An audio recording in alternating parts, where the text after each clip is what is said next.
In our last video, we looked at assembly and analysis of multi-sample projects in SeqMan Engine and SeqMan Pro. In this video, we'll look at how to import those assemblies into DNASTAR for large-scale SNP analysis. To filter SNPs within DNASTAR, click Start SNP Project. Then, load the SeqMan Engine assembly or assemblies that you want to analyze.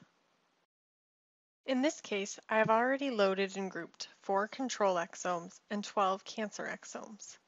You can use the gene table to view individual genes, along with mutation scores for each group of experiments or individual experiments. Mutation scores are based on the number and severity of SNPs within each sample. A higher score corresponds to a more disrupted gene. You can also see gene ontology information in the gene table. Additionally, you can use the SNP table to view individual SNPs for your experiments. The SNP table contains annotations such as dbSNP, COSMIC, and GERP. These are derived from the genome template package. In this example, I have some additional annotations available, including polyphen.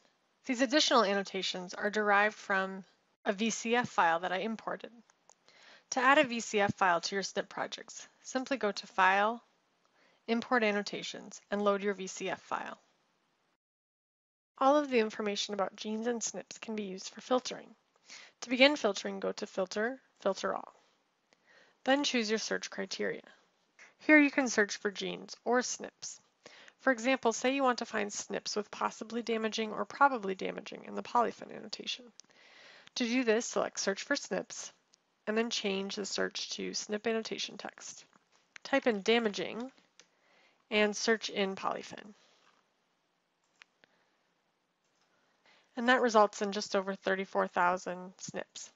If we scroll over, we can see that in the polyphen annotation, all of these SNPs have probably damaging or possibly damaging. We can also search for genes based on the presence of SNPs. Select Search for Genes and then choose SNP Sample Group. And in this case, I'll look for genes with SNPs in at least one of my cancer exomes. I can further refine my SNP criteria. For example, I can look for non-synonymous homozygous SNPs. I can also make my search more stringent by increasing the minimum quality score, SNP percentage, and depth of coverage. I can also filter on GERP scores, as well as dbSNP or a custom SNP database. Then click Search. I can then save my results as a gene set for downstream analysis. You can create multiple gene and SNP sets by searching, and then compare your sets in the set list, as well as the Venn diagrams view. Here, I'm going to look at cancer and control sets that I created through my filters. The intersection of these two circles represents genes that have SNPs in at least one of the cancer and one of the control exomes. This green section here represents genes that only have SNPs in the cancer exomes. I can click on that to select those genes, and then view the genes in the gene table or other views such as the gene ontology view. From the gene ontology view, I can learn more about the function of the genes that I've selected.